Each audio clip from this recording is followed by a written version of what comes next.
My name is Eleanor, and I am 72 years old. As a retired Social Security administrator, I ensured vulnerable citizens received their rightful benefits, protecting the most defenseless members of our society. I selflessly raised my orphaned grandson Todd from infancy after his parents died tragically in what I told him was a car accident. For 18 years, I meticulously managed his orphan benefits, personally spending over $150,000 of my own money on his education and upbringing, teaching him values, believing I had instilled gratitude, love, and a sense of family. Then, Todd, now 22, and a charismatic social media influencer, filed a monstrous lawsuit that shattered my world.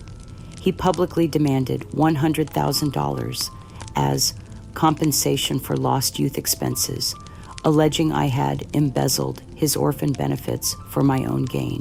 He broadcast these accusations to his hundreds of thousands of followers, painting me as a greedy, abusive guardian who had stolen from an innocent child. Grandma stole my money, he declared on live stream, his girlfriend Brenda flaunting luxury cars beside him. She has no humanity left. My integrity, my lifelong sacrifices, all maliciously twisted and destroyed. I felt utterly discarded, dehumanized, facing financial ruin, unable to comprehend his shocking lack of humanity toward the woman who had given him everything. Yet as despair threatened to consume me, a Social Security administrator's unwavering drive for truth ignited a cold fury within my broken heart. What Todd Mr. Davies, his lawyer, Vibe Flow Management, Brenda, and the online mob didn't know was my secret. Meticulous personal and professional financial records proving every penny of his benefits was properly accounted for, plus documentation of the $200,000 of my own money I had spent raising him. Crucially, a small digital voice recorder had captured Todd as a teenager, boasting about his secret fund and resenting my control over his spending. My retired investigative reporter ally waited in the shadows. This time, their insidious slander wouldn't just unravel. It would expose their profound lack of humanity, reclaim my dignity, and restore my honor. Though at an agonizing cost, I was only beginning to understand. The lawsuit papers arrived on a Tuesday morning, served by a young man who couldn't meet my eyes as he handed me the thick envelope that would destroy my world. $100,000. My own grandson was suing me for money he claimed I'd stolen from him, money I'd spent raising him from an infant into the successful young man he'd become. My hands trembled as I read Todd's accusations, not from age, but from the crushing weight of betrayal. According to these legal documents, I was a thief, a con artist who had exploited a vulnerable orphan for my own financial gain. Every sacrifice I'd made, every penny I'd spent on his education, his clothes, his food, his dreams, was being twisted into evidence of my greed. I drove to Todd's apartment that afternoon, my heart pounding with the desperate hope that this was all some terrible misunderstanding. The luxury building where he lived, paid for by his social media career, stood as a monument to everything I'd helped him achieve. I'd taught him to read in the very car I drove. There had helped him with homework at the kitchen table I'd bought with my own savings. Todd answered the door with Mr. Davies, his lawyer, standing beside him like a guard dog. My grandson, the baby I'd rocked to sleep for countless nights, looked at me with eyes that held no love, no recognition of our shared history, no acknowledgement of the woman who had been his everything for 18 years. Todd. I said, my voice breaking, despite my efforts to stay strong. Please, can we talk about this privately? There's been some terrible mistake. Mr. Davies stepped forward, his voice dripping with professional contempt. Mrs. Eleanor Smith, any communication regarding this matter must go through legal channels. My client has made his position clear through the proper legal filing. Todd's transformation was complete and chilling. The young man who had once called me his hero, who had cried in my arms when other children teased him about being an orphan, now looked at me with calculated coldness. "There's no mistake, Grandma," he said, his voice steady and emotionless. "You stole my money. You lived off my orphan benefits while telling me we were poor. You owe me compensation for the childhood you stole from me." The words hit me like physical blows. I clutched my purse, which contained the financial records I'd brought to prove my innocence, the meticulous documentation of every benefit payment and every expenditure. "Todd, you know that's not true," I pleaded. "I have all the records. Every penny of your benefits went to your care. I spent my own retirement savings on you, over $150,000. How can you say these things?" But Todd had already moved on to his next performance. Within hours of our confrontation, he was broadcasting live to his hundreds of thousands of followers, his face a mask of manufactured pain and righteous anger. "My grandmother, Eleanor Smith, stole my orphan benefits," he declared, staring directly into the camera with practiced sincerity.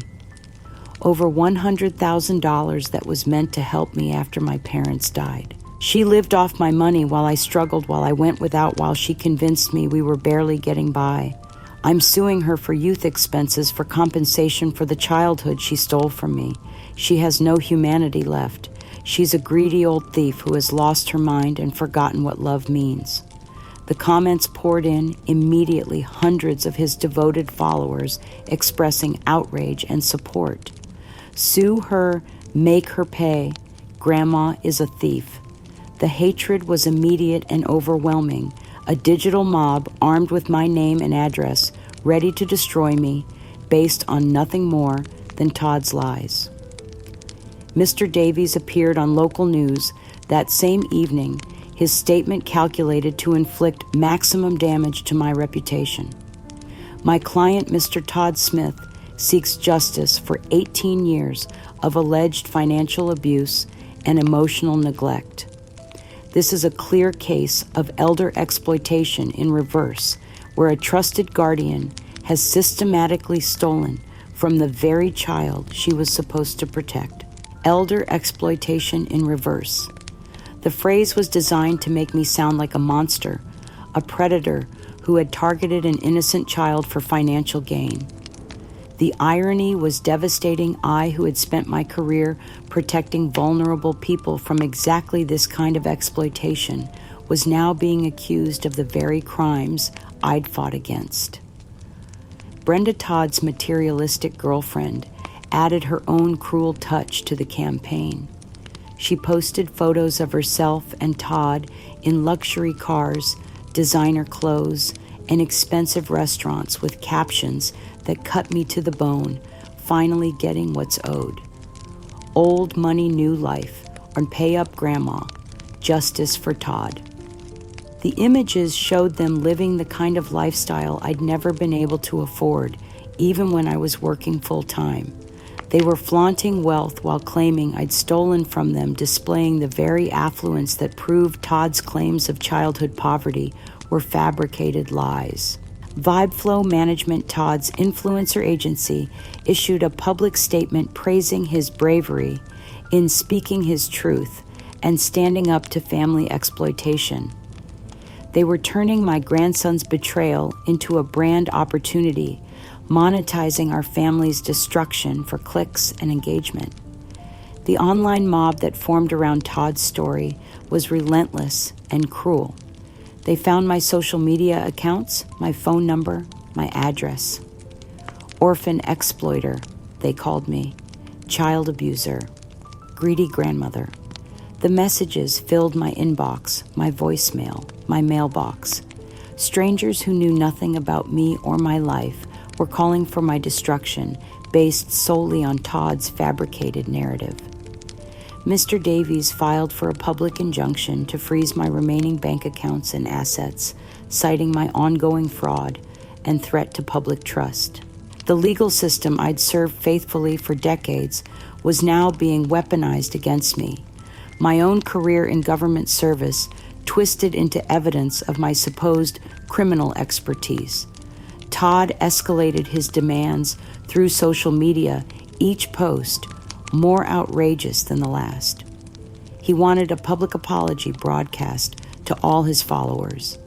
He wanted immediate payment of the $100,000 in youth expenses. He threatened to expose more dark secrets from my past if I didn't comply immediately. The isolation was perhaps the most painful part.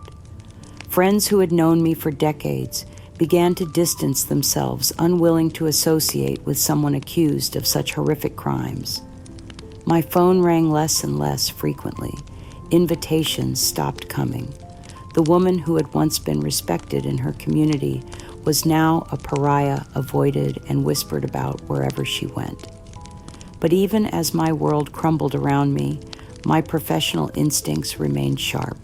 I had spent decades investigating fraud, and I knew what it looked like when I saw it.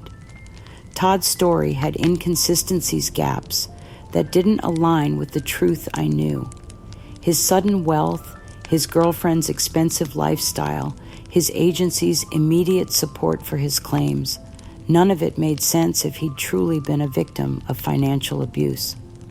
The woman who had spent her career protecting vulnerable people from exploitation was now facing the fight of her life to prove she wasn't the monster her own grandson claimed she was. But I was Eleanor Smith, and I hadn't spent 40 years in Social Security Administration to be defeated by lies, even when those lies came from the child I'd loved more than my own life. Todd had made one crucial mistake. He'd underestimated the woman who had raised him to be strong, honest, and principled. He was about to learn that those lessons, even if he'd rejected them, had been taught by someone who embodied them completely. As the days passed, Todd's campaign of public destruction intensified with the precision of a military operation designed to obliterate my reputation completely. He began holding press conferences outside my modest home, turning my quiet street into a circus of cameras and protesters who had bought into his lies without question.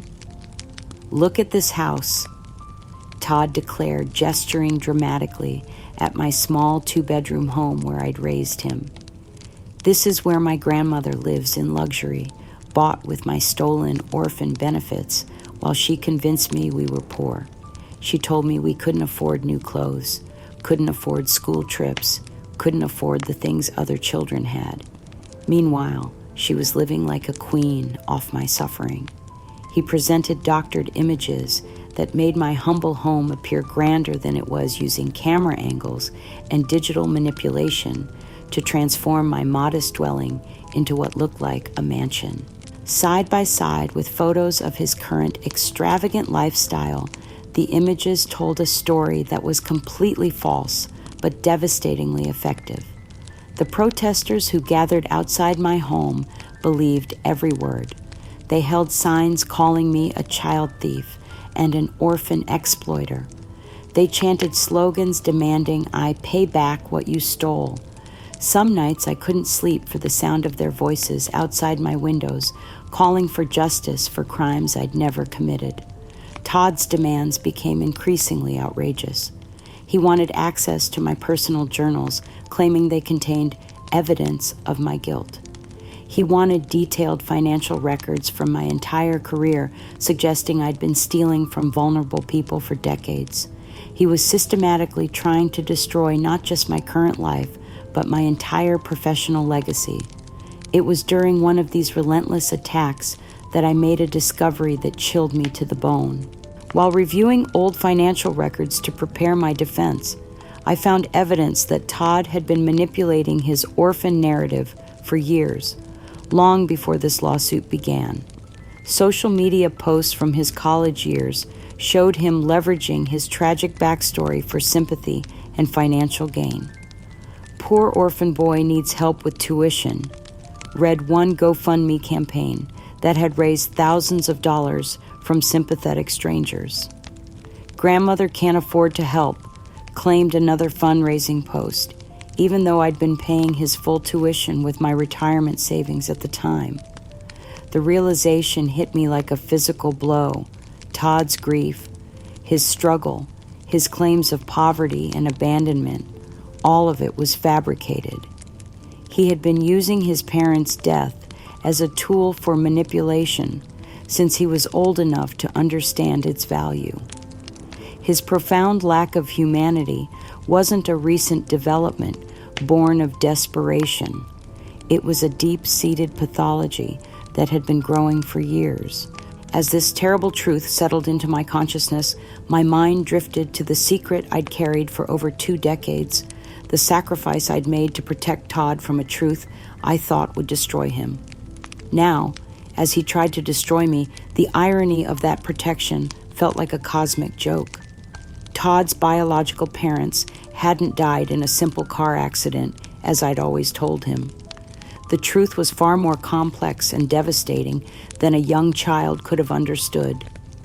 His parents, my niece Jennifer, and her husband Michael, had been involved in a serious criminal enterprise that I'd discovered through my work at Social Security. They were part of a sophisticated fraud ring that had stolen over $500,000 from government benefit programs using fake identities and forged documents to claim benefits for non-existent disabled children. When federal investigators closed in on them, Jennifer and Michael panicked. They fled with Todd, then just 6 months old, in a desperate attempt to escape prosecution. The high-speed chase that ended their lives wasn't a random accident. It was the culmination of their criminal choices, their flight from justice ending in tragedy when their car crashed during the pursuit. I discovered the truth through my security clearance and government connections. The FBI agents investigating the case had shown me the evidence, financial records, surveillance footage, recorded conversations that proved Jennifer and Michael's guilt beyond any doubt. They had been criminals pure and simple who had stolen money meant to help truly vulnerable people. But looking at 6-month-old Todd, innocent and beautiful and utterly helpless, I couldn't bear the thought of him growing up with the knowledge that his parents had been thieves and fraudsters. The stigma would have followed him his entire life, marking him as the child of criminals in a way that could have destroyed his future. So I made a choice that went against everything I believed in professionally. I used my connections, my reputation, my own money to create a false narrative. I paid off officials, destroyed incriminating documents, and fabricated the story of a tragic car accident that took 2 loving parents from their innocent child. It cost me over $100,000 from my personal savings to ensure the cover-up was complete. I bribed records clerks to alter documents, paid medical examiners to adjust their reports, and convinced journalists to tell the story I needed them to tell. I risked my career, my integrity, my freedom to give Todd a clean slate. For 22 years, I'd carried that secret alone, watching Todd grow up believing his parents were heroes taken too soon, rather than criminals who died fleeing justice. My sacrifice had given him peace, had allowed him to love their memory, without shame, had freed him from the burden of their choices. And now, as Todd publicly accused me of stealing from him, of being a criminal and a fraud, the irony was unbearable. The woman who had literally committed crimes to protect his innocence was being destroyed by accusations of the very offenses she'd covered up to shield him from association with. When I tried to reach out to Todd to hint at the sacrifices I'd made for him without revealing the full truth, his response was swift and brutal. "Grandma, you're always trying to play the hero," he sneered in a public video response. "Your past choices are your own business. My lawyer says you're trying to twist facts to avoid accountability for your crimes. No one cares about your sob stories.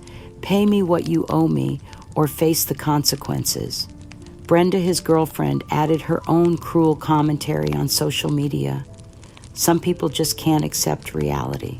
When you're caught red-handed, the only thing left is to make up more lies. Truth hurts. Pay up. No more excuses. The final insult came when Mr. Davies formally proposed his settlement.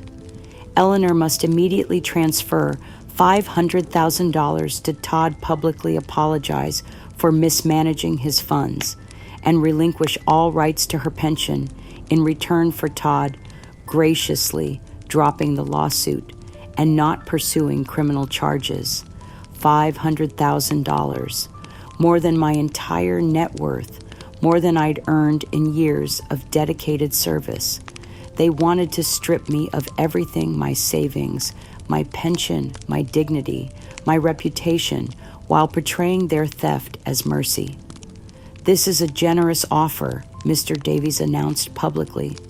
"My client is willing to accept financial compensation rather than pursue criminal prosecution, despite the clear evidence of Mrs. Smith's fraudulent behavior over nearly 2 decades. As I sat in my living room that night, surrounded by the financial records that proved my innocence and the threatening letters that promised my destruction, I felt the full weight of what Todd had become. The child I'd protected from the truth about his criminal parents had grown into someone who surpassed them in cruelty and greed. But I was Eleanor Smith, and I'd spent decades fighting fraud and protecting the innocent. Todd was about to learn that the woman he was trying to destroy had more fight left in her than he'd ever imagined. The truth was coming, and with it, justice for the grandmother who had sacrificed everything for a child who had grown up to be her destroyer. The legal papers that arrived that Friday morning were the final nails in the coffin of everything I'd worked for in my 72 years of life. Mr. Davies had obtained a temporary injunction freezing all my assets and a restraining order that legally banned me from contacting Todd or any of his associates. In the span of 24 hours, I had become a criminal, in the eyes of the law forbidden from reaching out to the grandson I'd raised as my own son. The letter was cold and clinical, written in legal language designed to strip away any remaining shred of my humanity. Mrs. Eleanor Smith is hereby prohibited from any direct or indirect contact with Mr. Todd Smith, Ms. Brenda Martinez, Vibe Flow Management, or any of their representatives. Violation of this order constitutes criminal harassment and will result in immediate arrest and prosecution. They had also convinced the local bank to close my accounts, claiming I was under investigation for financial crimes. My debit cards were declined at the grocery store, my checks bounced, my automatic payments failed. The woman who had spent decades ensuring others received their rightful benefits was now cut off from her own life savings, unable to buy food or pay her utility bills. But the cruelest blow was yet to come. In my desperation to reach Todd, to somehow break through the wall of lies and manipulation that surrounded him, I compiled a small album of our most precious memories together. Photos of him as a baby in my arms, his first steps taken in my living room, his graduation from high school, where I sat in the front row, beaming with pride. I wrote a heartfelt letter to accompany the album filled with pure, unconditional love and memories of the beautiful life we'd shared. My dearest Todd, I wrote, I know you're angry and confused, but please remember who we were to each other. Remember the bedtime stories, the birthday parties, the quiet moments when it was just us against the world. I love you more than life itself, and nothing you do will ever change that. Please come home to me. Please let me explain the truth. I left the album anonymously at his apartment building, hoping that seeing our shared history might remind him of the love that had once existed between us. For 3 days, I waited for some sign that he'd received it, some indication that our memories might have touched his heart. Instead, I found my answer on Brenda's social media account. There, posted for all the world to see, was a photo of my precious album torn to pieces and scattered in a garbage bin. The images I cherished for decades, the only physical proof of the love I'd poured into raising Todd, were destroyed and discarded like worthless trash. Brenda's caption was a dagger to my heart. Cleaning out the clutter. Some people just can't let go of the past. Moving forward from negativity and desperate attempts to manipulate. New chapter, new energy. By Grandma. No looking back on fresh start. In that moment, my heart shattered beyond repair. The child I'd loved, protected, and sacrificed everything for had not only rejected me, but had actively participated in the destruction of our shared history.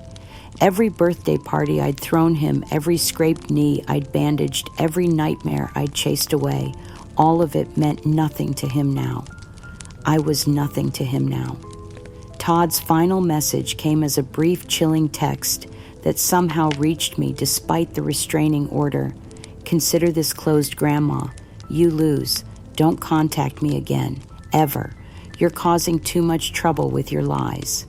Mr. Davies went further, calling my former colleagues at Social Security Administration to plant seeds of doubt about my entire career. I thought you should know, he told them, that Mrs. Smith is under investigation for financial misconduct. You might want to review any cases she worked on during her tenure. The implications were clear. My entire professional legacy, 40 years of dedicated service, protecting vulnerable people, was now suspect. Colleagues who had once respected me began to whisper among themselves, wondering if they'd ever really known me at all. Sitting alone in my empty house with no money, no family, and no hope left, I confronted the deepest, most painful secret of my life. The truth about Todd's origins, a truth so devastating that I'd committed crimes to hide it from him. Todd's biological parents hadn't just been criminals involved in benefit fraud. The reality was far worse than even I had been willing to fully acknowledge for all these years. Jennifer and Michael hadn't been ordinary criminals driven by desperation or greed, or they had been key members of a notorious cult known as the Children of Divine Light, led by a charismatic psychopath named David Sinclair, who convinced his followers that stealing from the government was a religious duty, a way of hastening the apocalypse that would bring about God's kingdom on earth. The $500,000 they'd stolen wasn't just fraud, it was part of a larger plan to fund the cult's preparation for what Sinclair called the final cleansing.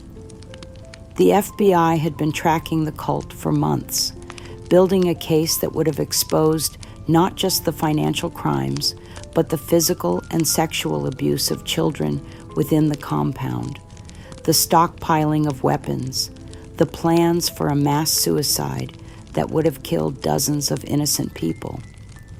When Jennifer and Michael fled with infant Todd, they weren't just running from fraud charges. They were fleeing with a child who had been marked for sacrifice in Sinclair's twisted vision of religious purification. Todd had been born into a cult that saw children as expendable tools in their apocalyptic plans. The car crash that killed them had actually saved Todd's life. If they had reached the compound, he would have been raised in an environment of abuse, manipulation, and violence. He would have been indoctrinated into beliefs that devalued human life and celebrated suffering. At best, he would have grown up damaged and broken. At worst, he would have died along with the other children when Sinclair's final plan was implemented. I had discovered all of this through classified FBI files that I'd accessed through my security clearance. The agents working the case had shown me photos from inside the compound, children who looked like walking skeletons, women with dead eyes, men armed and ready for the violent confrontation they believed would usher in the end times. Looking at baby Todd, so innocent and beautiful, I couldn't bear the thought of him growing up knowing he'd been born into such evil. The stigma wouldn't just have been about having criminal parents. It would have been about being the child of cult members associated with abuse, violence, and madness. So I'd used every connection. I had spent every dollar I could afford and risked everything to give him a clean slate. I'd convinced officials to seal the records, bribed journalists to ignore the story, and created the fiction of a car accident that took two loving parents from their innocent child. For 22 years, I'd carried the weight of knowing that Todd's very existence was a miracle, that he'd been saved from a fate worse than death by pure chance. I'd raised him with extra love, extra care, extra protection, because I knew how close he'd come to unthinkable horror. And now, as I sat surrounded by the ruins of my life, accused of being a criminal and a fraud by the child I'd saved from actual criminals and cult members, the cosmic irony was almost too much to bear. The woman who had committed crimes to protect his innocence was being destroyed by accusations of the very offenses she'd covered up to save him from association with true evil. Todd didn't know he was the child of cult members who had planned to sacrifice him to their twisted god. He didn't know his grandmother had literally saved his life twice, once by giving him a home when his parents died, and once by erasing his connection to the darkness they'd represented. As the silence of my empty house settled around me like a shroud, I made a vow that echoed through the depths of my broken heart. Todd might have won this battle, might have destroyed my reputation and stolen my peace, but he would not win the war. The truth would come out, all of it, and when it did, the child I'd saved from monsters would finally understand what real monstrosity looked like. I was Eleanor Smith, and I'd spent my life protecting innocent people from those who would exploit them. My own grandson was about to learn that the woman he was trying to destroy had faced far worse enemies than him and emerged victorious. The final confrontation was coming, and with it a reckoning that would expose not just Todd's lies, but the truth about who he really was and where he'd come from. The silence of my empty house had become a prison where every shadow held memories of the child I'd loved and lost to his own greed. Todd's legal banishment had left me utterly alone with the monumental, agonizing secret of his true origins and the immense sacrifice I'd made to protect him from a truth that would have destroyed his innocence. The revelation that my entire adult life had been built on a protective lie I'd perpetuated for Todd's sake now served as the very foundation of my undoing. Every day I'd spent covering up his parents' cult membership, every dollar I'd paid to create a false narrative of their deaths, every sleepless night I'd endured keeping their secrets, all of it had turned my past into a source of constant torment. As a Social Security administrator, I dedicated my career to seeking truth and protecting vulnerable people. Now that same drive for honesty felt like a weapon turned against me. How could I fight for truth when my entire relationship with Todd was built on the biggest lie I'd ever told? The woman who had spent decades exposing fraud was now trapped by her own deception, no matter how noble the motive had been. The psychological weight was crushing. I found myself questioning everything, my memories, my choices, my very sense of reality. Had I been wrong to hide the truth from Todd? Had my protection actually created the monster he'd become? The doubt ate at me like acid, eroding the foundation of everything I believed about myself and my purpose. Mr. Davies and Todd escalated their public campaign with the precision of a military operation designed to destroy what remained of my reputation. Mr. Davies began subtly leaking details of my erratic behavior to Social Security Administration networks and elder care associations, painting me as someone experiencing cognitive decline and harboring unstable fantasies about managing funds. We're concerned about Mrs. Smith's mental state, he told my former colleagues in carefully worded phone calls. She's been making wild accusations about her grandson, claiming elaborate conspiracy theories. It might be wise to review any cases she worked on during her final years of service. The implications were devastating. Colleagues who had once respected my meticulous honesty and compassion began to whisper among themselves, wondering if they'd ever really known me at all. Professional bodies and local community services quietly canceled my memberships, isolating me from the networks I'd spent decades building. The character assassination was subtle but thorough. I wasn't being accused of specific crimes that would have been too obvious. Instead, I was being painted as a confused, paranoid elderly woman whose mind was failing, whose memories couldn't be trusted, whose long career of dedicated service was now suspect. The financial noose tightened with every passing day. The escalating legal fees from defending myself against Todd's frivolous lawsuit, combined with my frozen bank accounts, had completely bankrupted me. My life savings accumulated over 40 years of careful living and dedicated service evaporated into the pockets of lawyers and court fees. The eviction notice arrived on a gray Tuesday morning, delivered by a sheriff's deputy who wouldn't meet my eyes as he handed me the papers. My cherished home, where I'd raised Todd from infancy, where every room held memories of our life together, was being taken from me to pay debts I'd incurred defending myself against his lies. The public auction of my possessions was the most humiliating experience of my life. Strangers bid on the furniture where Todd had done his homework, the dishes from which he'd eaten thousands of meals, the photographs that documented our shared history. Everything that represented our love, our life together, was reduced to lot numbers and dollar amounts. I watched from across the street as they carried out Todd's old bedroom furniture, the desk where I'd helped him with his college applications, the bookshelf filled with stories I'd read to him as a child. The buyers had no idea they were purchasing the fragments of a destroyed family, the physical remnants of a love that had been perverted into hatred and greed. The cruelest blow came when Todd and Brenda launched their Justice for Orphans live stream, a professionally produced spectacle that turned my destruction into entertainment for his hundreds of thousands of followers. Vibe Flow Management had clearly invested significant resources into the production, using sophisticated technology to manipulate images and create a narrative that painted me as the villain in Todd's heroic story. Todd appeared on camera with tears in his eyes, his performance polished and convincing.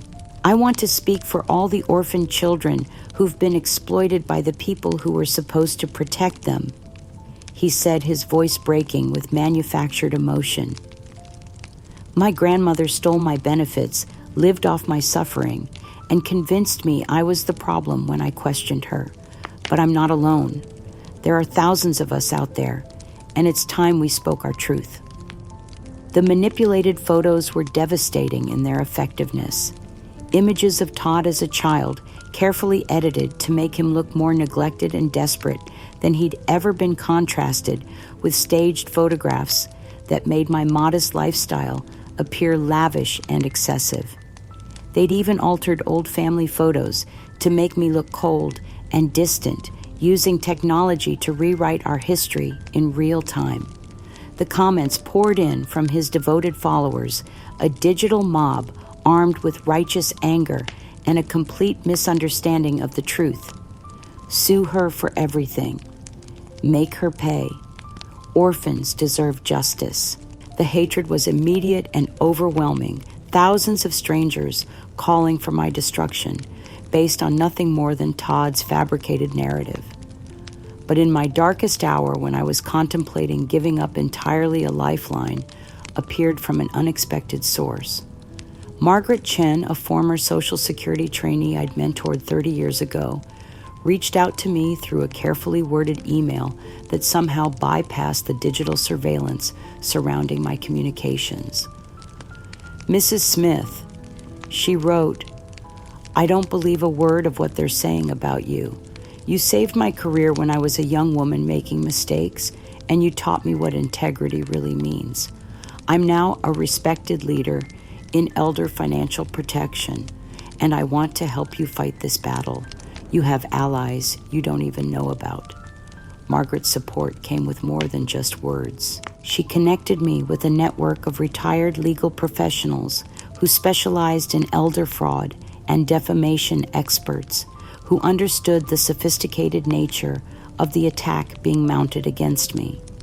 More importantly, she provided crucial financial support that allowed me to begin mounting a real defense. "Your case isn't just about you," she explained during our first secure phone call. "It's about protecting every elderly person from exactly this kind of exploitation. We're going to fight back, and we're going to win." For the first time in months, I felt a flicker of hope. Somewhere beyond the walls of my isolation, beyond Todd's lies and manipulation, there were people who remembered the real Eleanor Smith, who understood what I'd stood for throughout my career, who were willing to fight for justice. The woman who had spent her life protecting vulnerable people from exploitation was about to show her own grandson that she wasn't as defenseless as he'd assumed. The final battle was approaching, and I intended to enter it with every weapon in my considerable arsenal. The assault on my character entered a new and terrifying phase when Todd, now fully aligned with VibeFlow Management's sophisticated propaganda machine, launched a massive multi-platform Justice for Abused Orphans social media campaign. What I witnessed from the public shelter where I now lived was nothing short of a digital assassination, a systematic destruction of everything I'd stood for during my 40 years of service. The videos they produced were professional-grade propaganda using deepfake technology to subtly alter old family photographs of me and Todd. Images that had once captured moments of genuine love and happiness were digitally manipulated to make me appear cold, distant, controlling. My smile was turned into a smirk, my protective gestures transformed into possessive, grasping, my expressions of love recontextualized as manipulation. They had somehow obtained audio recordings of old phone conversations between Todd and me, probably from his own archives, and manipulated them with frightening precision. My voice saying, "Todd, you need to be more careful with money," became, "Todd, your money belongs to me." My expression of concern about his spending habits was edited to sound like threats and ultimatums. The campaign presented me as a child exploiter who had systematically stolen benefits from an innocent orphan while living a life of luxury funded by his suffering. The narrative was so expertly crafted, so professionally presented, that even I found myself momentarily doubting my own memories as I watched it unfold. Todd's performance in these videos was masterful, the product of years of honing his social media persona. He spoke with the confidence of someone who had convinced himself his lies were truth. His eyes filled with manufactured pain as he recounted a childhood of deprivation that had never existed. "She took everything," he said directly to the camera, his voice breaking at precisely the right moments. "Not just my money, but my dignity, my sense of worth, my belief that family meant love instead of exploitation. I was afraid to speak out for years, because who would believe that a grandmother could be so cruel? But I can't stay silent anymore. Too many orphans are suffering in silence because we're taught to be grateful, to never question the people who are supposed to protect us. The campaign featured a devastating call to action for other victims to share their stories of elder abuse in reverse, creating a movement that positioned elderly guardians as potential predators and orphan children as their vulnerable prey.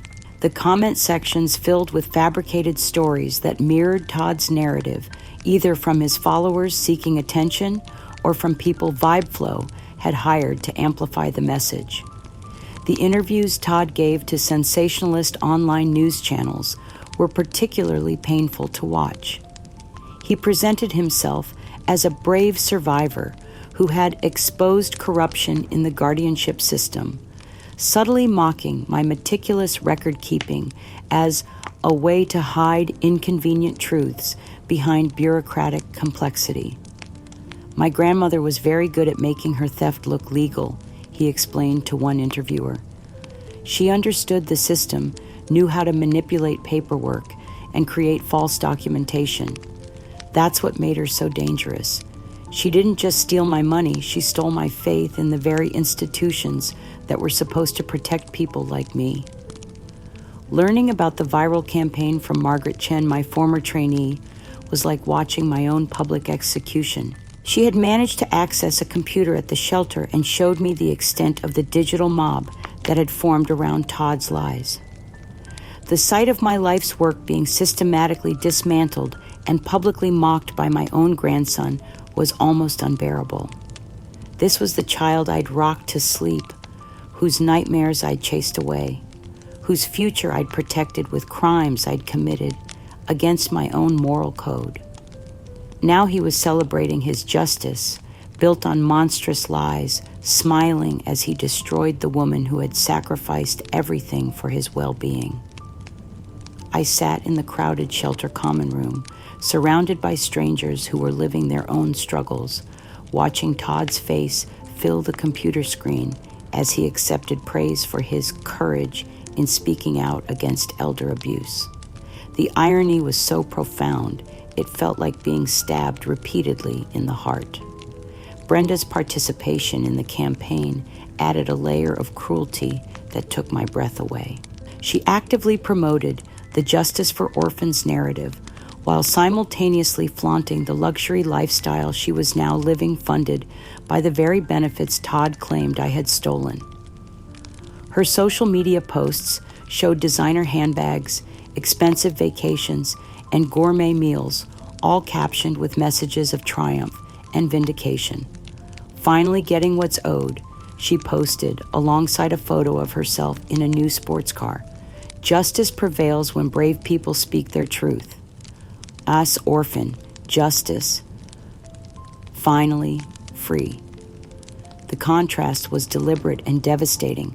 While I sat homeless in a public shelter, the people who had destroyed my life were living like royalty on money they'd stolen from me through legal manipulation and public lies. But the worst part of the campaign was the online mob it unleashed. The Justice for Orphans movement successfully mobilized thousands of anonymous users who had bought into Todd's narrative without question. My social media accounts, which I could no longer access due to the restraining order complications, were flooded with hateful comments calling me everything from child thief to evil grandmother. Someone had doxed my personal information, sharing my address, phone number, and social security number with the mob. The harassment became a 24-hour nightmare of threatening phone calls, menacing emails, and strangers appearing at the shelter asking about the woman who stole from orphans. "We know where you are," read one typical message. "Child abusers like you deserve what's coming. You can't hide forever." The threats of physical violence left me terrified and paranoid, afraid to leave the shelter even for basic necessities. The campaign had succeeded in turning me into a national symbol of elder abuse. In reverse, a cautionary tale about trusting elderly relatives with financial responsibilities. I wasn't just being punished for crimes I'd never committed. I was being held up as an example to justify broader suspicion of elderly guardians everywhere. But in the depths of this digital nightmare, another lifeline appeared. Robert Martinez, a respected retired Social Security administrator who had worked with me for over a decade, witnessed the viral campaign and was immediately suspicious of its sophistication and timing. Robert reached out through Margaret Chen, offering to provide a professional affidavit vouching for my ethical integrity and mental acuity. I worked with Eleanor Smith for 15 years, he wrote in his statement. She was the most honest, meticulous, and compassionate administrator I ever encountered. The woman being described in this campaign bears no resemblance to the colleague I knew and respected. His support, combined with Margaret's growing network of allies, provided the foundation for what would become a systematic investigation into Todd's claims. The digital mob might have been loud and vicious, but it was built on lies that could be exposed by people who understood the difference between sophisticated propaganda and actual evidence. The battle for truth was just beginning, and I was no longer fighting alone.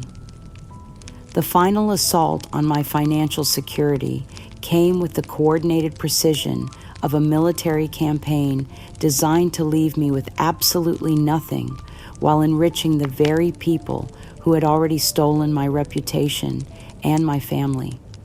Todd, armed with Mr. Davies' legal expertise and VibeFlow's unlimited resources, launched an attack that would strip away my last remaining assets and reduce me to complete destitution.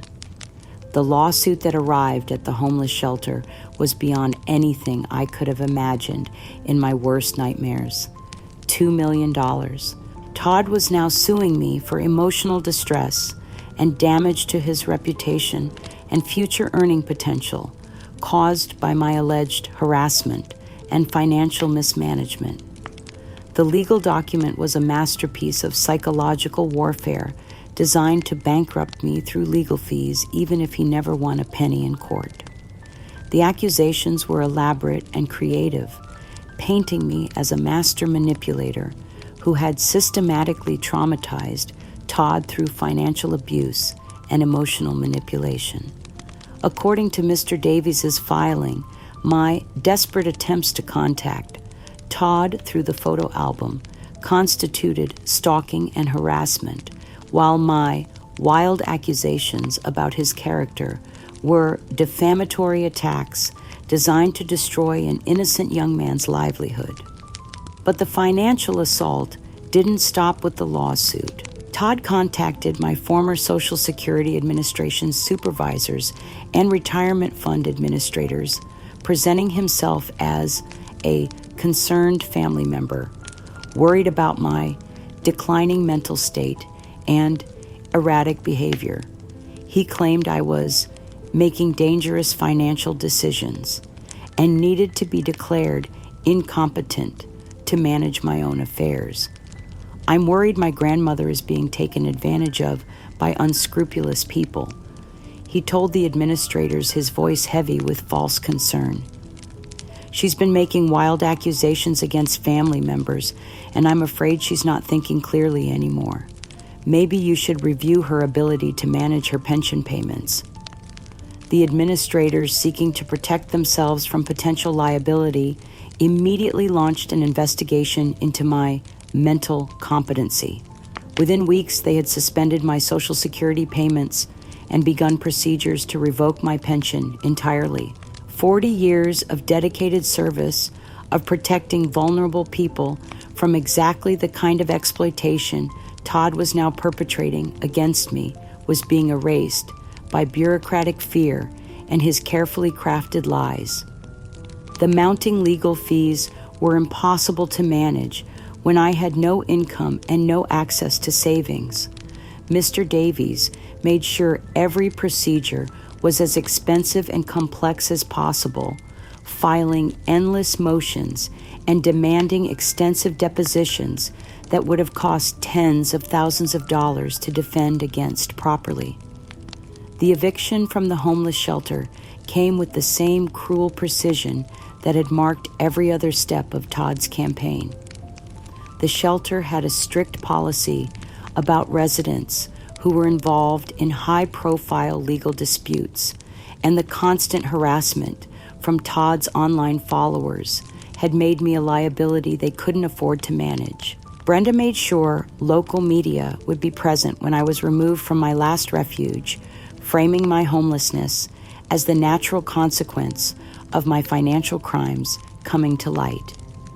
The news coverage showed me carrying my few remaining possessions in garbage bags, the final humiliation of a woman who had once commanded respect in her community. It's always sad to see someone's poor choices catch up with them, Brenda told the local news reporter, her voice dripping with false sympathy. But sometimes accountability is necessary for healing to begin. We hope Mrs. Smith gets the help she needs. The online mob that had formed around Todd's Justice for Orphans campaign maintained their chilling indifference to my visible suffering. To them, I wasn't a human being facing homelessness and destitution.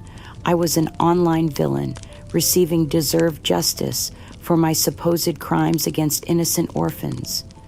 Good read typical comments on the news coverage. Child thieves deserve to be homeless. Maybe now she'll understand what she put Todd through. The complete lack of empathy was breathtaking. Thousands of strangers celebrating the destruction of an elderly woman based on nothing more than fabricated social media content. But the cruelest twist came when Brenda unveiled Todd's latest acquisition, a massive custom-built influencer studio that would serve as the headquarters for his expanding social media empire.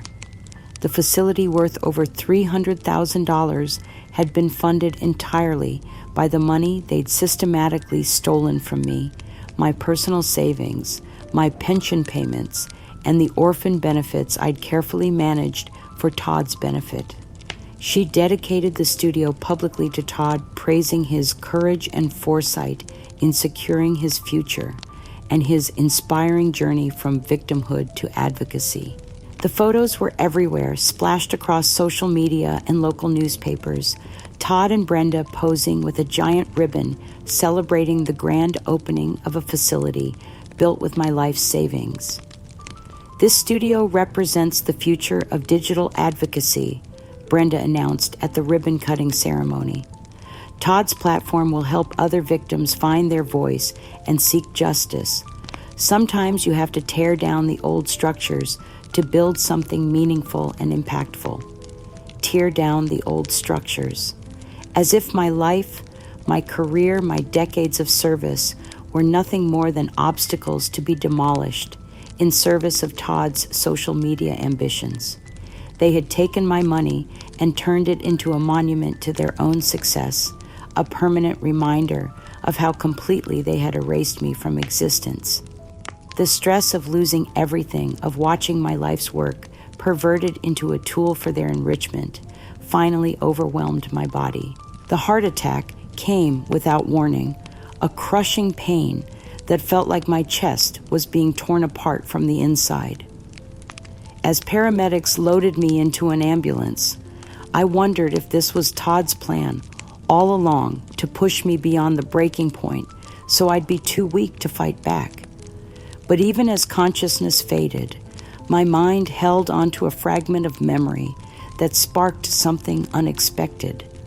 Lying on that hospital gurney, I remembered a case I'd handled decades ago, a sophisticated fraud where a family member had systematically exploited orphan benefits while convincing everyone the guardian was the real criminal. The pattern was identical to what Todd was doing to me. The false accusations, the manipulation of public sympathy, the systematic isolation of the real victim while the perpetrators posed as heroes seeking justice. I'd seen it before, had documented it thoroughly, had helped expose the criminals and protect their victim. As my heart fought to keep beating, that fragment of professional memory sparked a dangerous realization. Todd wasn't just improvising his scheme. He was following a proven playbook, one I'd encountered in my career. The question was whether I'd survive long enough to use my own professional knowledge against him. The pattern was clear now, and with it, the path to exposing his lies and reclaiming my life. Recovery from my heart attack was slow and agonizing, my body rebuilding itself while my mind raced with the terrible clarity that had emerged from my brush with death. The memory of that decades-old fraud case had crystallized into a roadmap for exposing Todd's methodology, and I knew I had one final chance to reach him before his scheme reached its ultimate conclusion.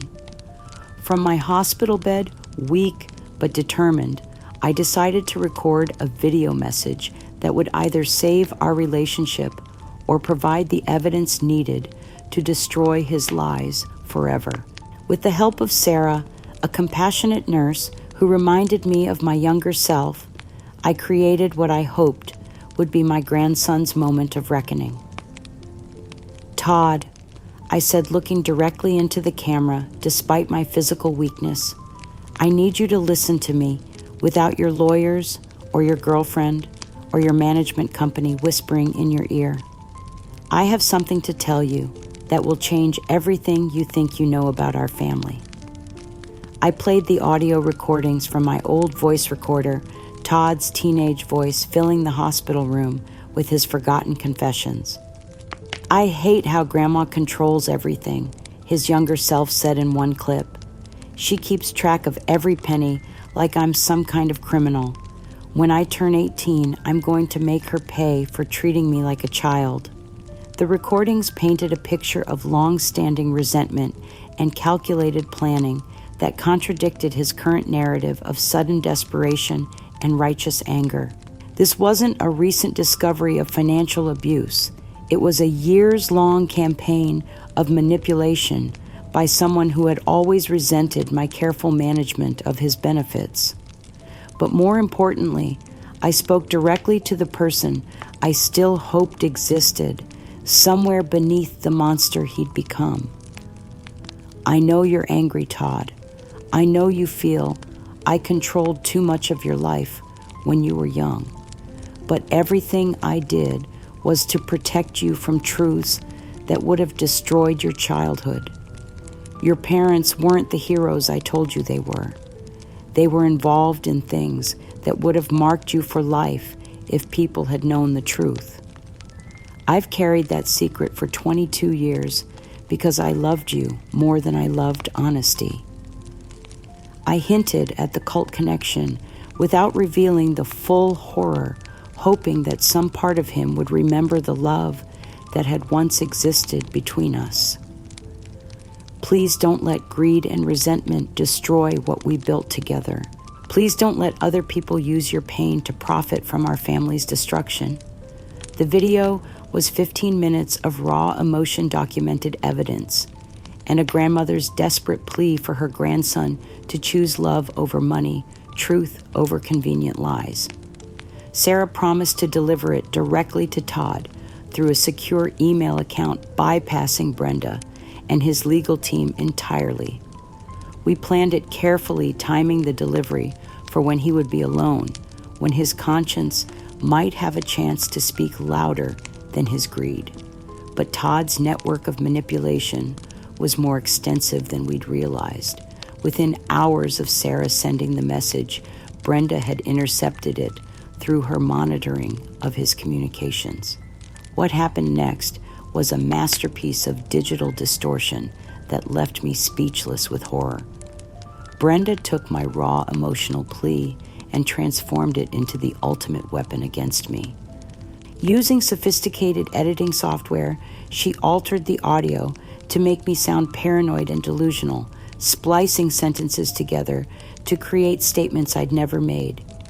My appeals to Todd's conscience became manipulative guilt tactics, while my references to protecting him from painful truths were reframed as attempts to weaponize family trauma.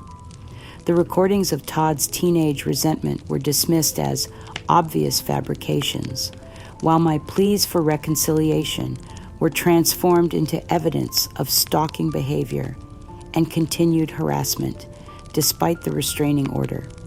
She sold this heavily doctored video to a prominent national gossip news channel, framing it as an exclusive look into the deteriorating mental state of an elderly woman obsessed with destroying her own family. The segment aired with dramatic music and sensational headlines, Dying Woman's Desperate Delusions, and When Elder Abuse Becomes Elder Obsession. The impact was immediate and devastating. My genuine suffering, my documented evidence of Todd's manipulation, was transformed into proof of my mental instability. The audio recordings that should have exposed his long-term planning were presented as elaborate fabrications created by a paranoid grandmother who was terrorizing her own family from her hospital bed. Within 24 hours, Todd appeared on national television in what may have been the most heartbreaking betrayal of our entire ordeal. Flanked by Brenda and representatives from Vibe Flow Management, he spoke with practiced sorrow about his beloved grandmother's tragic decline. It breaks my heart to see her like this, Todd said, his voice thick with manufactured emotion. The grandmother I knew, the woman who raised me, that person seems to be gone.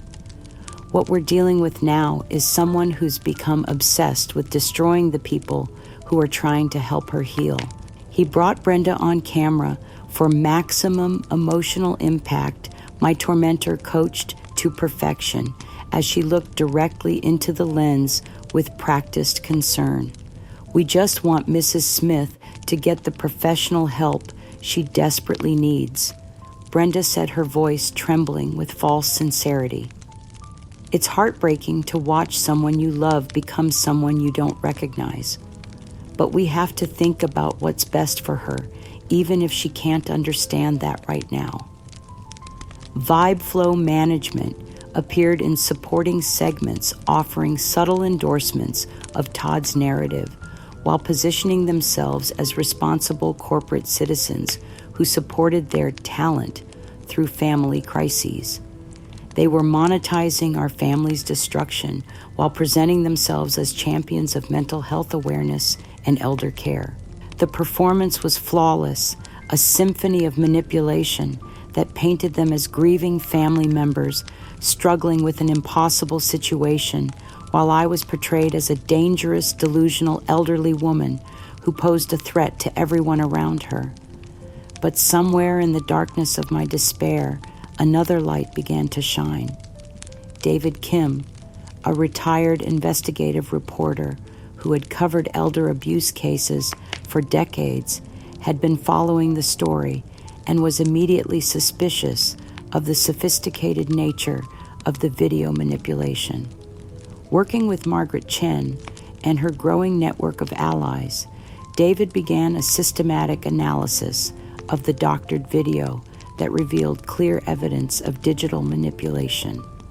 His expertise in forensic journalism allowed him to identify the telltale signs of audio splicing and video editing that proved my original message had been deliberately distorted.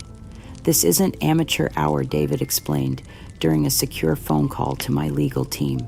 Whoever did this manipulation used professional-grade software and had extensive experience in digital deception. This level of sophistication suggests a coordinated campaign with significant financial backing.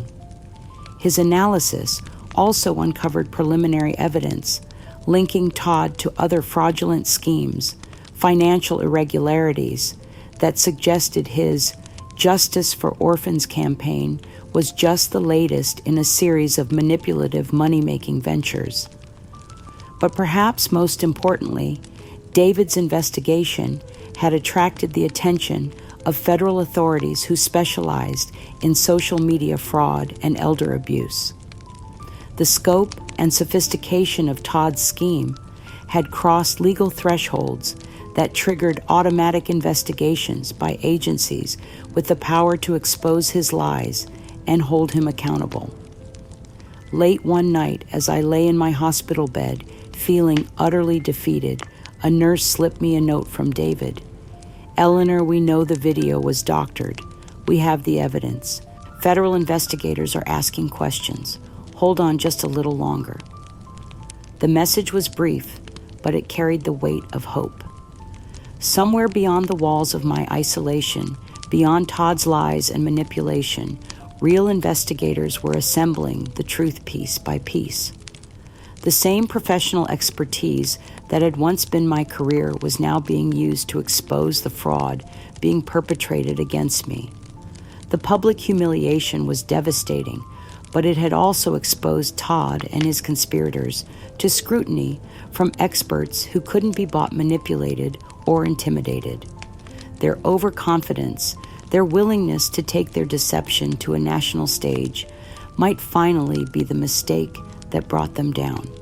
As I closed my eyes that night, I held on to David's words like a prayer. The truth was coming, and with it, justice for the grandmother who had been betrayed by the very child she'd saved from unimaginable darkness. 6 months after my near-fatal heart attack, as I slowly regained my strength in a secure rehabilitation facility, the miracle I'd prayed for finally arrived. David Kim's investigation had uncovered something extraordinary, a forgotten emergency fund I'd established decades ago, specifically for protecting vulnerable Social Security recipients, money that had been sitting untouched in a sealed government account.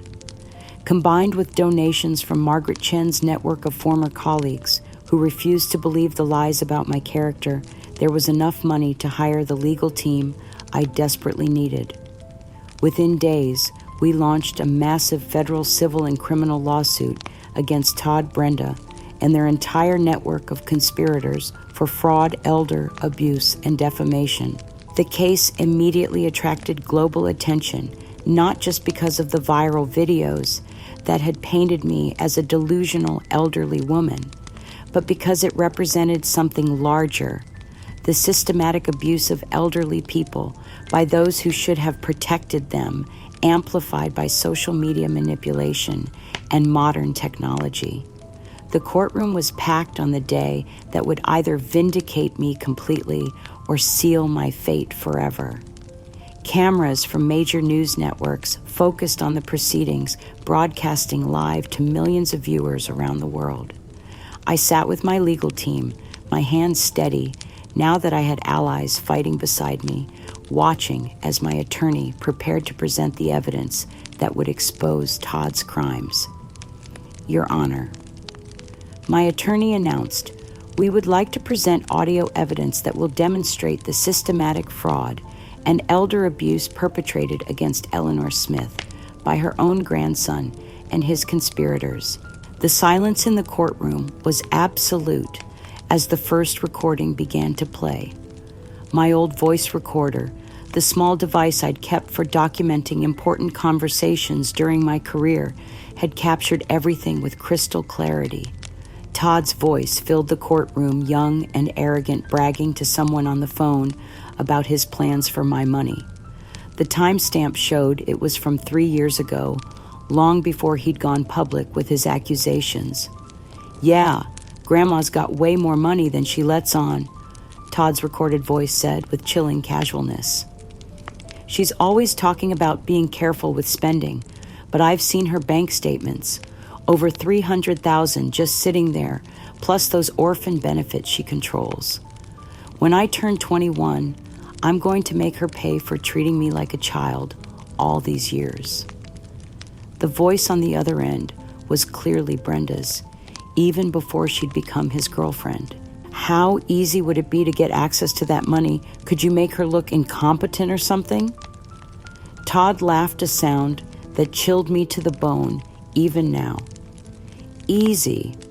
Old people are always confused about money. I just have to make it look like she's been stealing from me instead of managing my benefits properly. The internet loves stories about evil grandparents. I could probably make millions just from the sympathy alone. The audio continued capturing their detailed plans for my destruction, their discussions of how to manipulate public sympathy, their casual dismissal of my life as nothing more than an obstacle to their financial goals. Every word they'd spoken in what they thought was privacy was now being broadcast to the world.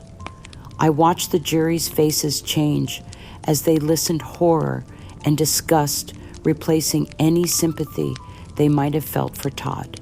These weren't the desperate actions of an abused orphan seeking justice. These were the calculated moves of cold-blooded con artists who had planned my destruction for years. When Todd was called to testify, the confident young man who had orchestrated my public destruction looked pale and shaken as he approached the witness stand. The prosecutor played recording after recording of his own voice, detailing his scheme with chilling precision. Those recordings are taken out of context. He stammered, his composure cracking like glass. As the full weight of his crimes was laid bare before the world, Todd suffered a complete psychological collapse. He began sobbing uncontrollably, his body shaking as he tried to form coherent words. I just wanted what was mine. He wailed, his mask of victimhood finally stripped away. She had so much money, and she acted like we were poor. I thought she owed me. I thought I deserved better than what she was giving me. The raw honesty of his breakdown was more damning than any evidence we could have presented. Here, finally, was the truth. My suffering had been nothing more than the price of his entitlement and greed. Kevin Martinez, a Vibe Flow management executive who had been sitting in the gallery, was immediately arrested by federal marshals when the recordings revealed his direct involvement in the conspiracy. The sight of him being led away in handcuffs sent shockwaves through the courtroom and confirmed the scope of the criminal enterprise that had targeted me. Brenda's attempt to flee the courtroom was captured by every camera present, her calculated composure dissolving into desperate panic as bailiffs escorted her back to face the consequences of her actions. Mr. Davies, their lawyer, who had orchestrated the legal aspects of their scheme, sat in stunned silence as his own criminal liability was exposed and his legal career ended in disgrace. But perhaps the most remarkable aspect of the proceedings was what happened to the online mob that had once tormented me. The live stream of the court proceedings, watched by millions of Todd's former followers, transformed their anger from support of his lies to outrage at his deception. The same people who had once called me a child thief now flooded social media with apologies and demands for Todd's accountability. Brands and sponsors immediately severed ties with him. His social media accounts were suspended, and his entire online empire collapsed in a matter of hours. We were lied to, read typical comments from his former supporters. This woman is the victim, not him.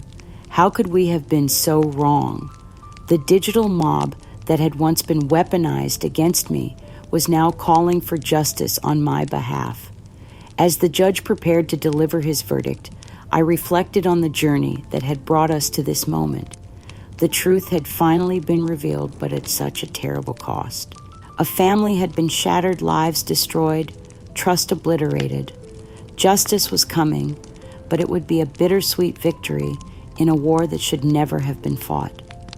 The woman who had spent her career protecting vulnerable people from fraud had finally solved the most personal case of her life, proving her own innocence and exposing the people who had tried to destroy her for money.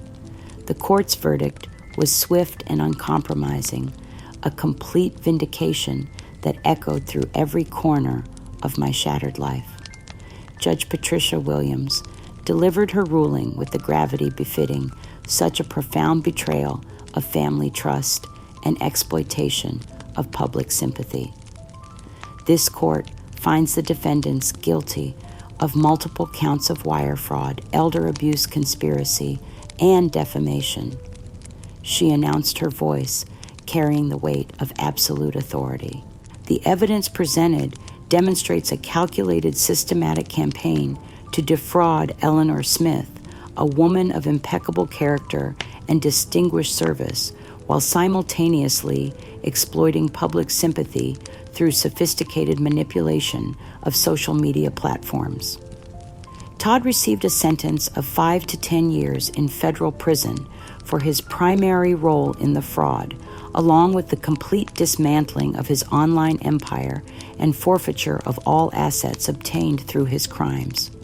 Brenda was sentenced to 3 to 7 years, her role as instigator and enabler, earning her substantial prison time, despite her attempts to minimize her involvement. The financial restitution was comprehensive, every penny they'd stolen from me, plus punitive damages, legal fees, and compensation for the emotional trauma they'd inflicted. The $100,000 in orphan benefits, the $150,000 from my personal savings, the pension payments they'd caused to be suspended, all of it was restored with interest. But more important than the monetary compensation was the formal judicial recognition of my character and competence. Judge Williams' statement was read into the permanent record, explicitly dismantling the false narrative of my mental decline. Eleanor Smith, she declared, has demonstrated throughout these proceedings the same sharp intellect, ethical integrity, and professional competence that characterized her distinguished career as a Social Security administrator. The court finds that the defendant's characterization of Mrs. Smith as mentally unfit was a deliberate fabrication designed to facilitate their criminal enterprise and exploit public sympathy for personal gain. Those words felt like resurrection. After months of being portrayed as a confused, delusional elderly woman, the highest legal authority in the land had declared me sound of mind and the victim of a sophisticated criminal conspiracy. The media coverage was extensive, but this time it told the real story. Headlines proclaimed, "Grandmother vindicated in social media fraud case," and elder abuse conspiracy exposed through hidden recordings.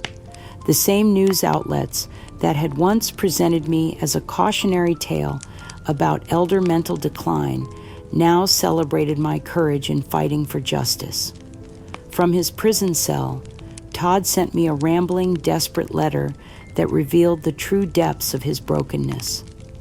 The confident influencer who had orchestrated my public destruction was now a broken young man facing the consequences of his actions. "Dear Grandma Eleanor," he wrote in shaky handwriting, "I know you probably never want to hear from me again, and I don't blame you. I keep thinking about what I did, how I convinced myself that you owed me something, that you were the problem instead of me. The other inmates know what I did. They don't look kindly on people who abuse their grandmothers. I have nothing left, no money, no followers, no future. I don't even know who I am without the lies I told about you. Can you ever forgive me? Can you help me find a way to live with what I've become?" Reading his letter, I felt not satisfaction, but profound sadness. This broken young man had once been the baby I'd held through countless nights, the child I'd protected from the truth about his origins, the grandson I'd loved unconditionally. His greed and entitlement had destroyed not just my life, but his own. Brenda's isolation was complete and absolute. Abandoned by her former associates, ostracized by anyone who had once known her, she languished in prison, consumed by bitterness and rage. Unlike Todd's desperate pleas for forgiveness, Brenda remained defiant, apparently still convinced that I had somehow deserved what they'd tried to do to me. But the most meaningful part of my recovery was what I chose to do with my restored resources. Using a portion of the restitution money, I established a nonprofit organization that would transform my personal tragedy into a force for good, Arthur's Legacy, the Fund for Orphaned Youth. The fund was designed to provide financial literacy education and protection for orphaned children, ensuring no child would ever be exploited the way Todd claimed I had exploited him. It offered legal advocacy, educational support, and most importantly, protection from the kind of financial manipulation that predators like Todd and Brenda use to exploit vulnerable people. Arthur's Legacy became more than just a charity. It became a living monument to the true intentions I'd always had for Todd's benefits and upbringing. Every child we helped, every family we protected, every case of exploitation we prevented was proof that love and dedication could triumph over greed and manipulation. The online community that had once tormented me underwent its own transformation. Many of Todd's former followers, deeply affected by the revelation of his lies, became powerful advocates for ethical online behavior and protection of elderly people from digital exploitation. They organized fundraisers for Arthur's Legacy, volunteered their time and technical skills, and worked to educate others about the dangers of believing unverified stories on social media. The digital mob that had been weaponized against me became a force for positive change, proving that even the most toxic communities could be redeemed through truth and accountability. We were part of hurting an innocent woman, read one typical message from a former Todd supporter. We want to spend our time making sure this never happens to anyone else. Mrs. Smith's story changed how we think about online responsibility and the real people behind the stories we share. The victory was complete. My assets restored, my reputation vindicated. But the emotional reality was more complex, tinged with loss and regret. Todd was in prison, his life destroyed by his own choices.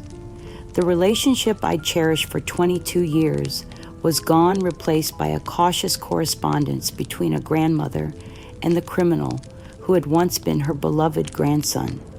Still, as I sat in my reclaimed home, surrounded by the legal documents that proved my innocence and the planning materials for Arthur's Legacy, I felt something I hadn't experienced in years. Purpose. The truth had won, but more importantly, I had won the right to transform my suffering into something meaningful. I was Eleanor Smith, and I'd spent my career protecting vulnerable people from exploitation.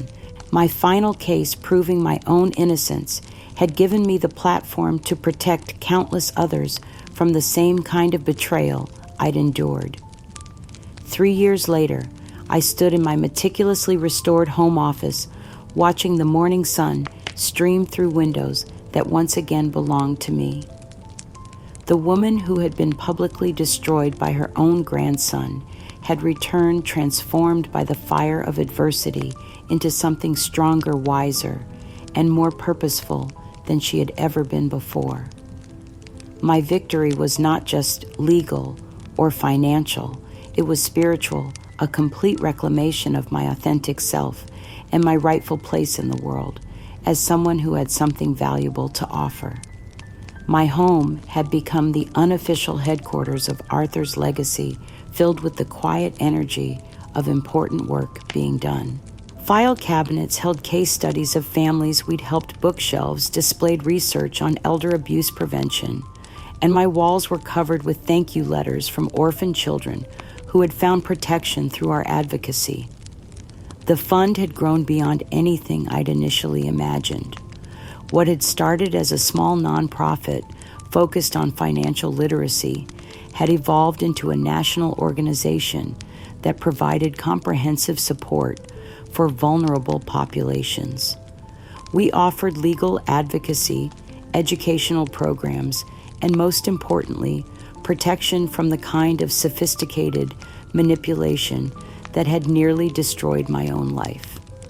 My daily routine brought me profound satisfaction. Mornings were spent reviewing cases and developing new programs, afternoons devoted to speaking engagements and advocacy work, evenings filled with correspondence from people whose lives had been touched by our mission.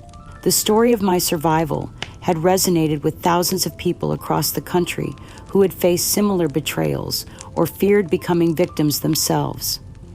My memoir, The Orphan's Revenge, A Grandmother's Fight for Truth, had become a bestseller and required reading in social work and legal programs nationwide. Mrs. Smith. One letter read, "Your story taught my family to question our assumptions about online stories and to protect our elderly relatives from financial exploitation. Thank you for showing us that truth can win even when it seems impossible." Todd's situation remained complicated and painful. He continued his difficult journey from prison, sending me regular letters detailing his progress in therapy and his growing understanding of the magnitude of his crimes. Eleanor. He wrote in his most recent letter, "I'm learning things about myself that I never wanted to face. The therapist says I've spent my whole life feeling entitled to things I hadn't earned, blaming others for my problems, instead of taking responsibility for my choices.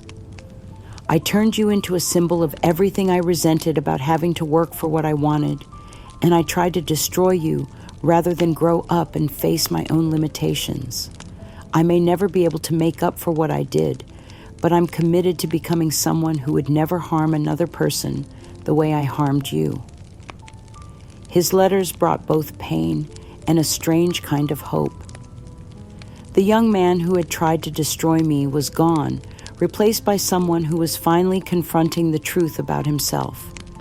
Perhaps in time there could be some form of forgiveness or understanding, but for now it was enough that he was no longer a threat to anyone and was working to understand how he had become so cruel.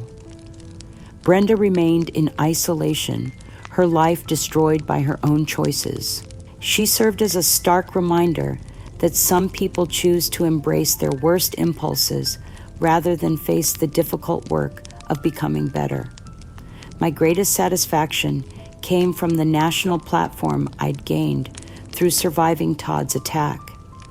I had become a leading voice in the fight against elder abuse, financial exploitation, and social media manipulation. The congressional testimony I'd given about the dangers of digital mob justice had led to new legislation protecting elderly people from online harassment. Arthur's Legacy had partnered with major technology companies to develop better protections against the kind of sophisticated manipulation Todd and Brenda had used against me. Our educational programs were being implemented in schools and community centers across the country, teaching people how to recognize and resist financial exploitation. Margaret Chen, my former trainee who had first reached out to help me, had become the fund's executive director, bringing her expertise in elder financial protection to our growing organization. David Kim, the investigative reporter, who had exposed Todd's lies, served on our board and continued to investigate cases of elder abuse for major news outlets. You've turned your worst experience into something that's protecting thousands of people, Margaret often told me. That's the kind of legacy most people can only dream of creating. The online community that had once tormented me had become one of our strongest allies. Many of Todd's former followers now worked as volunteers for Arthur's Legacy, using their social media skills to educate others about the dangers of believing unverified stories and the importance of protecting vulnerable people from digital exploitation. As I sat in my garden that evening watching the roses I'd planted to honor Arthur's memory bloom, once again, I reflected on the journey that had brought me to this place. The woman who had been nearly destroyed by family betrayal bore little resemblance to the woman who now called this house home. I had been broken down to my very foundation and rebuilt stronger, wiser, and more purposeful than before. The betrayal had taught me that trust must be earned and verified, that love without respect is meaningless, and that dignity is not something that can be given or taken away by others. It must be claimed and defended by each individual. Most importantly, I had learned that survival is not enough. The goal was not simply to endure betrayal and attempted destruction, but to transform the experience into something valuable, something that could prevent others from suffering as I had suffered. The relationship with Todd would never be what it once was. The innocent love between grandmother and grandson had been destroyed by his choices, replaced by something more complex and cautious. But even that painful reality had taught me something valuable, that love without boundaries enables destruction, and that true compassion sometimes requires holding people accountable for their actions. As the sun set behind the mountains I'd gazed at for so many years, I felt a peace I had never known before. This was not the peace of the unburdened, but the peace of someone who had carried great weight and discovered her own strength. The truth had set me free, but more than that, it had set me ablaze with purpose. My life's greatest chapter was still being written, and it would be a story of redemption, advocacy, and the unshakable power of an individual to stand against injustice and prevail. Years have passed since Todd's attempt to destroy me for money, and as I sit in my office this morning surrounded by thank you letters from families we've helped and planning documents for Arthur's legacy's expansion, I can honestly say that I have found a peace deeper than any I knew before this ordeal began. My home is once again my sanctuary, but it is more than that now. It has become a beacon for others who face similar battles, a place where truth is honored and dignity defended. The woman who was once publicly humiliated as a child thief now serves as a national expert on elder abuse prevention, her voice carrying weight precisely because she survived what so many others did not. The nonprofit I established in Arthur's memory has become my greatest achievement, protecting thousands of vulnerable people from the kind of exploitation Todd attempted against me. Every case we handle, every family we help, every criminal we expose is proof that love and dedication can triumph over greed and manipulation. The relationship with Todd remains forever changed. The innocent love between grandmother and grandson was destroyed by his choices, replaced by something more complex, a cautious correspondence between a woman seeking healing and a man trying to understand how he became a monster.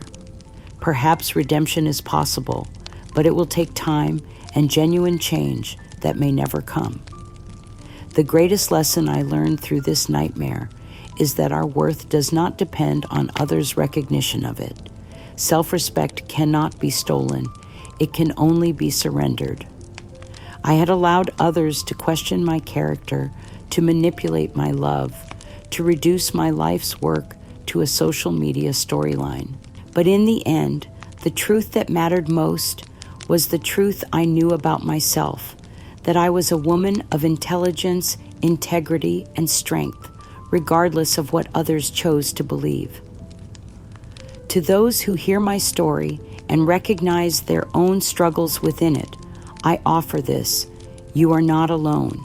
The manipulation you face, the family betrayals that break your heart, the financial exploitation that threatens your security, these are not uncommon experiences. They are symptoms of a society that too often views elderly people as burdens rather than treasures, as easy targets rather than individuals deserving of respect. But more than that, I want you to know that victory is possible. Truth has a power that no lie can overcome permanently.